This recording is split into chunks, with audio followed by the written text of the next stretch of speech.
The federal government will begin payment of an increase in civil servants pay by the increased civil servants pay by the end of April, as President Muhammad Buhari is expected to give his final assent for disbursement any moment from now.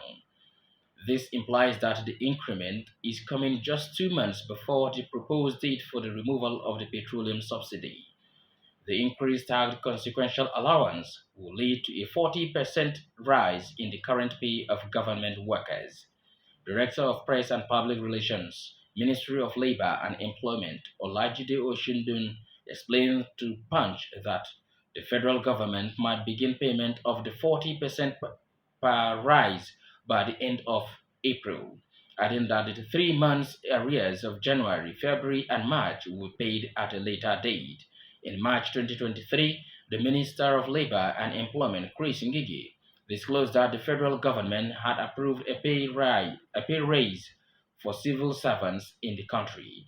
Ngige said the pay rise had been included in the 2023 budget, noting that it will take effect from January 2023.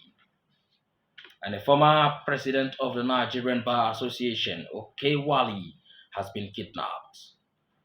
The association stated this in a statement issued to newsmen in Abuja.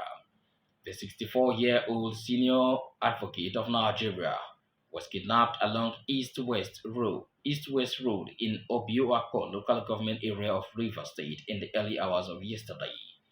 President of the Nigerian of President of the association, Yakubu Mekel, appealed to both the Inspector General of Police and the Commissioner of Police in Rivers State to leave no stone unturned as they work towards the safe release of our dear learned friend. Mr. Michael noted that as the 26th NBA president between 2012 and 2014, Wali has served this nation in varying capacities, contributing immensely to the growth of legal practice and in the promotion and entrenchment of the rule of law. And Governor Aminu Waziri Tambol has appointed a 28-member transition committee to midwife handover from his administration to that of his successor. This was contained in a statement signed by Special Advisor, Media and Publicity to the Governor, Muhammad Bello, issued to newsmen in Sokoto. A statement by the Secretary to the Government, Muhammad Mainasara Ahmad MNI, notifies for general information that the State Governor, Right Honorable Aminu Waziri Tambuwal, has approved the appointment of Transition Committee for the smooth handing over to the incoming administration. The time of reference of the committee include collates and documents from the ministries, departments, and agencies' achievements recorded by the present administration from 2015 to 2023. The committee, co-headed by the State Deputy Governor, Manir Mohammed Dania, and the SSG, Muhammad Mainasara Ahmad, Head of Civil Service, Abubakar Mohammed, and others, and other commissioners of the ministries, some special advisors, as well as to serve as members of the committee. And the Borno State Governor Babagana Zulum has approved the payment of salaries of workers for this month of April ahead of the Salah celebration.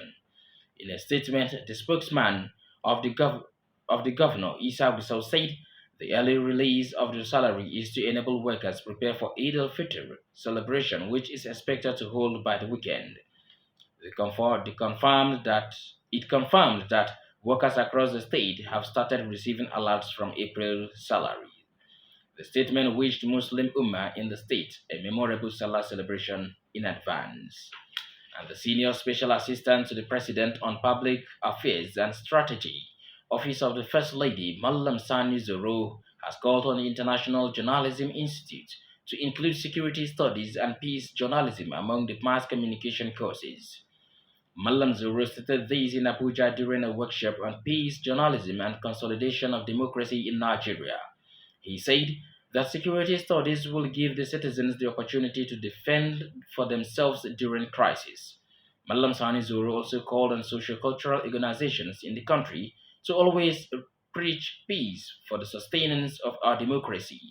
The President Center for Media and Peace Initiative, Dr. Uchenna Eko, said that peace journalism was an attempt to redefine and reconstruct the role of journalism that cover conflicts.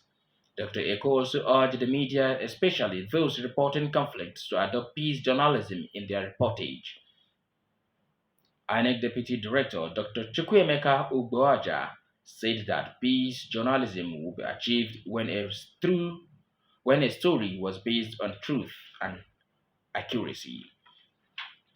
That has been the news from Radio Nigeria, Royal FM 101.5 in Sokoto. But before we go, a recap of the major stories that made up the headlines. You've heard that the Federal High Court sitting in Abuja has reinstated Senator Ifeanyi Ararume as non-executive chairman of the Nigerian National Petroleum Company Limited. Also, President Muhammadu Buhari says the ongoing fight in the Sudanese capital, Khartoum, between the military and powerful paramilitary rapid support forces is inappropriate. While a former president of the Nigerian Bar Association, Oke Wali, has been kidnapped.